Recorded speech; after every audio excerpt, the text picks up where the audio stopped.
Hey, it's Longlegs, and Rockstar finally did it. They enhanced the game for PC players who own GPUs more expensive than entire consoles to finally run just like the console versions 3 years ago. The PC master race is yet to master respect from Take-Two, but I thought now's the time to do one last heist of this enhanced story to see some upscaled, low-res textures and some high-res storytelling. And I thought let's revisit this game through the eyes of the most sophisticated, gentle, and patient character Rockstar have ever birthed. You call me mad? Welcome to the TPE business. It's time to revisit the insanity of Trevor Philips. We start GTA 5 with Trevor giving career advice as he mows down cops. You shouldn't have been a cop. Wrong profession. And as the screen pans Los Santos, I gotta say it's good to see color again after playing GTA 4 recently. After a whole lot of bullets, lies, and Brad dying, Trevor is back in the present day and he puts his foot down on all those GTA 4 purists hating on 5. I remember hating Trevor initially for this until you eventually get sucked into his madness and suddenly you realize you are Trevor now. That's when you have to put down the game, play some damn Animal Crossing and level out your mind. And then you dabble a little in GTA Online. It's not Trevor, you tell yourself, it's just The Sims. And then bam, you're suddenly running people down, dignity is laid bare, the law is just role-playing lies, security is being axed and in favor of cheating to the point you destroy the ability to play it on the Steam Deck for everyone. I like the way the game does an almost professional hotel showreel of Trevor's trailer as it unlocks as a safe house, and it's just scenes of filth. You can sleep in this cozy double bed and save your game. Nah, I'm alright thanks. Hang out in this bachelor pad living room with all the amenities such as scrapings of meth, cigarette butts, and dregs of beer with a heavy aroma of regret and sex. Trevor meets a couple of prospective Chinese distributors for his meth, and after giving them a bit of a cold shoulder of a welcome, it seems to have put his expansion plans on ice. I'm sure this will stay cool-headed and not end in a gush of flames. Later on, the bikers apparently break into Trevor's trailer as revenge for killing a GTA 4 DLC main character, but it looks no different. If anything, a little less cluttered. The bike boys know their feng shui. Trevor takes the concept of the wet willy to the next level. Come in! Come in! I'll come in your ear when I get a hold of you. And on that very drive, Trevor runs into a couple of lads that learnt one lesson. Don't insult Trevor's mother. Trevor meets up with the couple of potential Chinese distributor contacts for his meth again, his nickname's surely sealing the deal of trust. Chang, spreadsheet. Let's head outside and talk terms. It doesn't go well, surprisingly. They tell him he's too small time. Big mistake with his fragile fuse. Karate Kid gets a wake-up call from his bender and Trevor then hilariously lets off steam in his car after, whilst the Doobie Brothers play on the radio.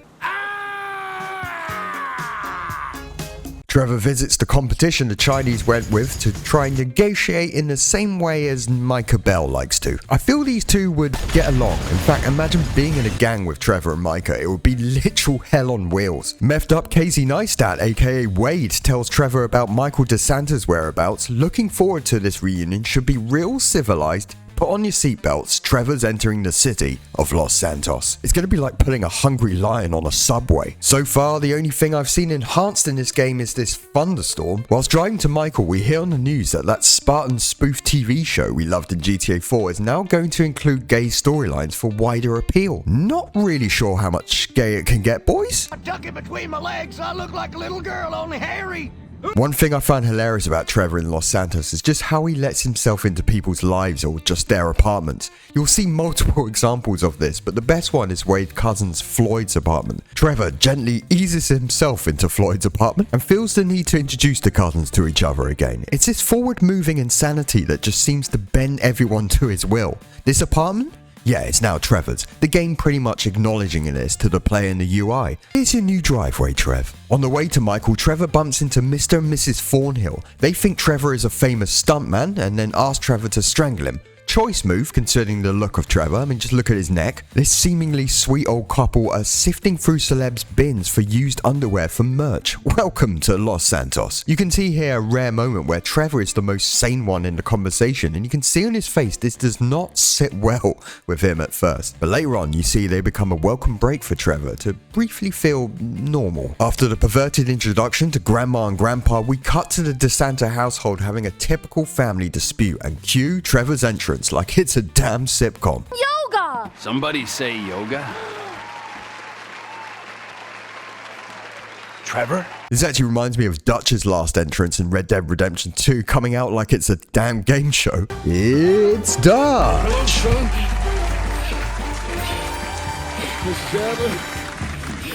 The high-tension reunion gets cut short as Jonah Hill reveals Michael's daughter Tracy is auditioning for a trash reality TV show. Naturally, the shame of this overrides Trevor's brain, and suddenly Trevor and Michael are an item again, like it's three men and a baby trying to find their daughter. We crash the TV show audition, hosted by DJ Laszlo, and after being introduced to Tracy's dad, decides it's absolutely fine to dry hump his daughter in front of him whilst her messed up godfather is holding a chair. This resulted in a forced no-pants dance for Laszlo. Trevor's ever-present ideas for content is why he's the content king of Los Santos already. Going back to Trevor as a playable character is a wild ride of unpredictability too. With Michael or Franklin, they seem to just live the most dullest lives. Michael is either drinking, watching a movie, or Franklin is driving his clunky streetcar.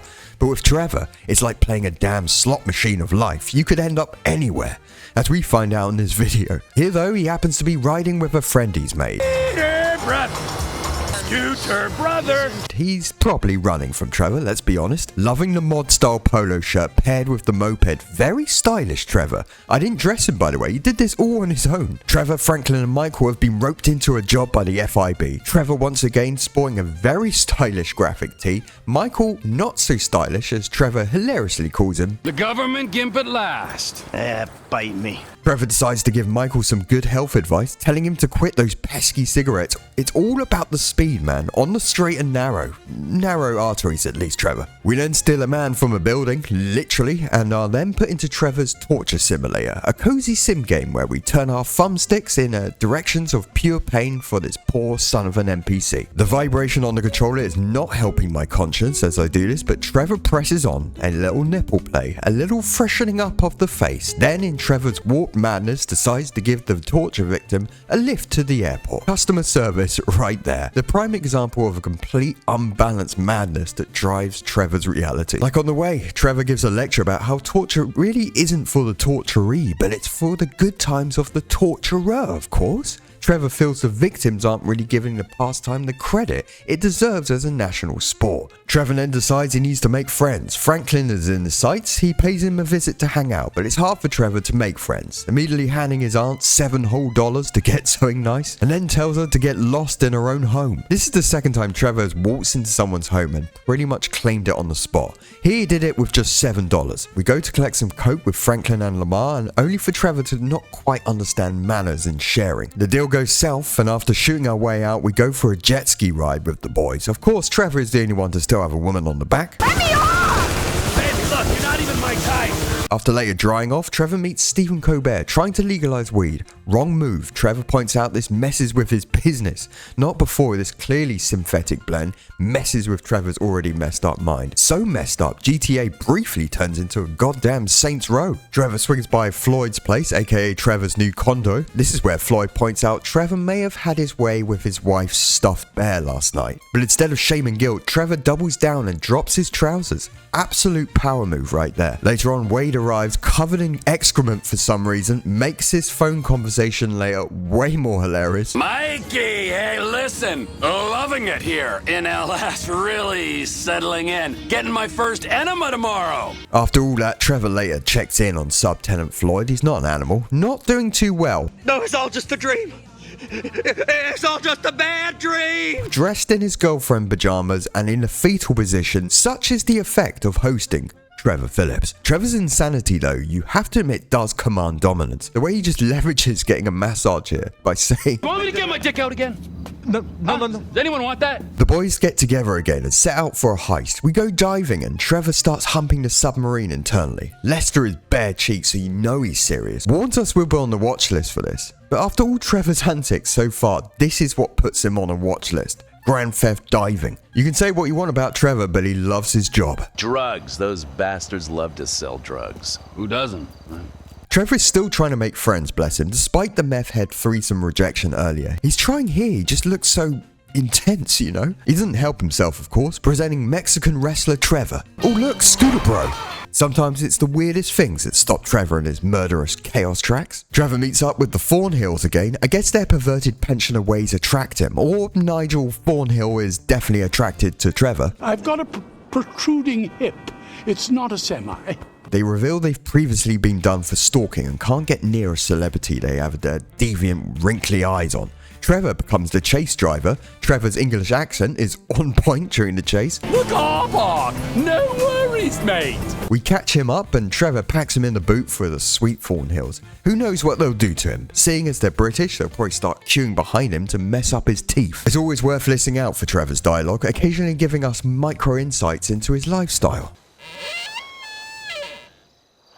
Sounds like someone strangling a clarinet player, and I talk from experience. After some Michael and Franklin shenanigans, we switch back to our boy and bless him, he's sleeping next to Floyd like a baby. As we wake up, I just laugh seeing all the damage Trevor has clearly done drunk last night. The typography corrections, multiple knives stabbed into tables. The guy as a guest is a lot. Hearing Floyd cry every time Trevor leaves the house has become basically a door chime I've got used to at this point, which then made me realize I've officially mentally aligned with Trevor at this point in the game, where I seem to have zero empathy for other human beings or stuffed bears. Time to fire up Animal Crossing, although maybe not if I'm into stuffed bears now. Traffic cop Trevor looks tight, that's all I'm going to say here. Trevor is starting to get real horny recently. It's almost like he's got some kind of shallow howl thing going on. The women he hits on are strange.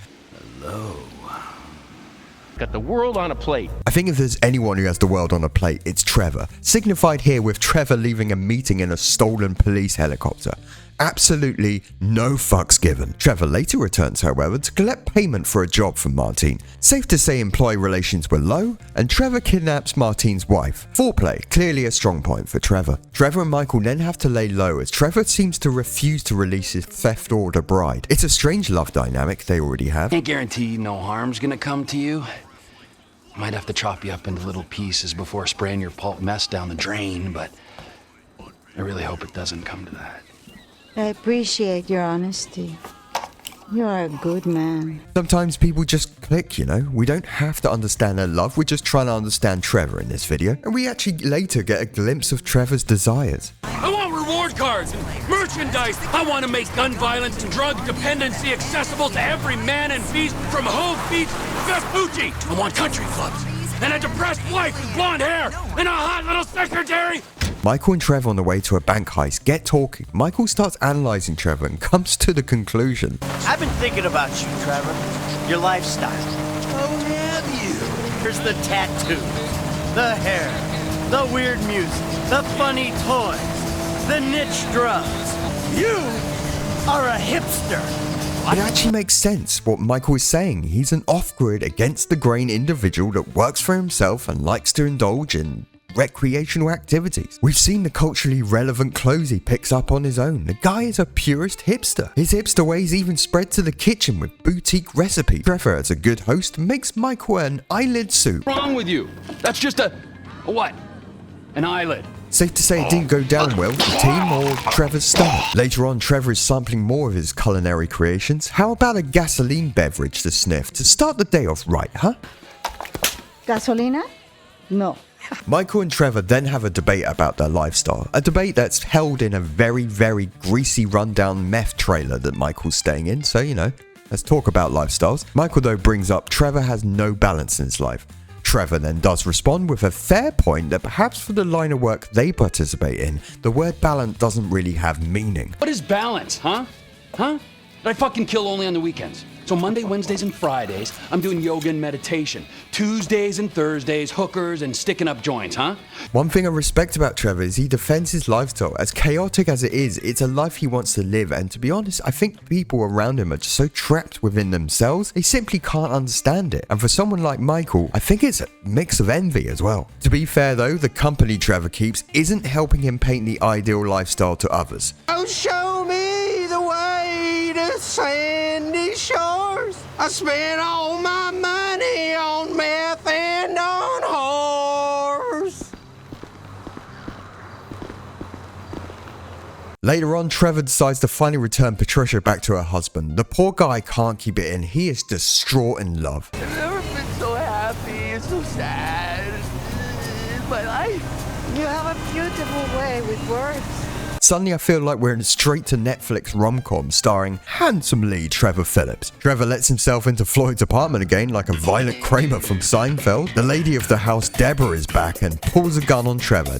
People are not very fucking nice. Cut to a t-shirt colour change for Trevor. This is a real cracking moment I feel for him. He blacked out rage Micah style killed here, and I think this scene shocked me more than the torture scene, to be honest. I mean, there he gives the poor guy a lift at the airport. It kind of ends in comic relief. Whereas here's the true reveal of the insanity of Trevor Philips, I see. You can tell as he leans on the door that he's wrestling with a demon that's gradually gaining control. Great for the player, terrible for the inhabitants of the game. To divert Wade from finding this mess, Trevor takes him to a strip club like a truly grounded human being would do. On the way, Wade comments on all the syrup on Trevor's t-shirt. Trevor then explains basically how he killed his friends as well, and how the only person Wade can trust is him. Absolute psycho logic. Just the image of a completely bloodied up Trevor waltzing into a strip club midday is hilariously unhinged, and nobody questions it. Just a hipster, people are probably muttering. Trevor, of course, then still in his insane frenzy of violence and self-purpose, promotes himself as owner of the strip club. He's cracked down on logistics though, keeping the staff room and beverages in exactly the same place. Trevor and Lester are on a road trip to find out some intel for a heist, and it's here that Trevor makes Lester as comfortable as possible. I want to bring you in on the ground floor this time. That's not a joke about disabled access. Trevor being as accommodating as you would expect with a disabled passenger. Do they call it a wasting disease because you waste people's time? Move it! Trevor is loving having the gang back together, whereas Michael is moving on, and it all comes to a head. He brings up Yankton and who is actually buried in Michael's place, and then Trevor works it out, finally. It was Brad. Oh no. At this point, despite me controlling him, I'm nervous for the whole of Los Santos. It is funny though. I love it when Trevor's just seeing red and he has to drive somewhere and he's just screaming in the car uncontrollably.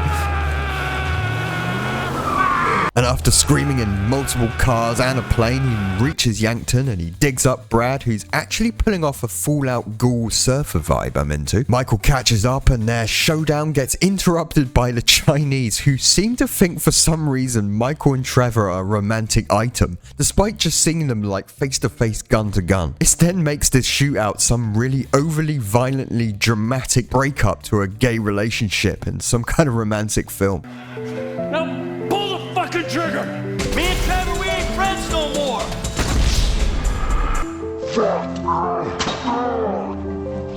Get the boyfriend! Boyfriend. Don't die for your lover. Boyfriend wrong. He don't care about you.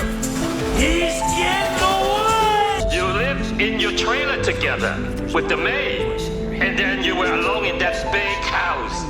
Well, you're clearly very close. The Chinese then capture Trevor's boo. Trevor, though, is in full victim mode here, not seeming to care that they're going to kill him unless he shuts down TPE. Not a chance. Look at the helicopters we got and the graffiti logo branding work. We're in too deep, Michael, I'm sorry. Trevor, Lamar and Franklin go on a road trip together right after I expertly lined the car up to the truck. Then Lamar randomly blew up whilst I was turning. It was a mess. Trevor tries to assimilate with Franklin, but after stacking it on the fence, Franklin learns about his short insecurity fuse. You can see Trevor is starting to buckle under his stress. Maybe it's Michael. He wants not to care, but maybe he generally thinks he's the smoothest city slicker out there, and he can't afford a literal slip up to his rep. It's a testament to how on the fence, excuse the pun, of sanity he is. We last saw him trip over that fence, then he must have gone on a bender whilst I had to do that bullshit to Santa family therapy mission. Well, we get rewarded for doing that. Cut to Trevor after, and there he is like a beach whale on a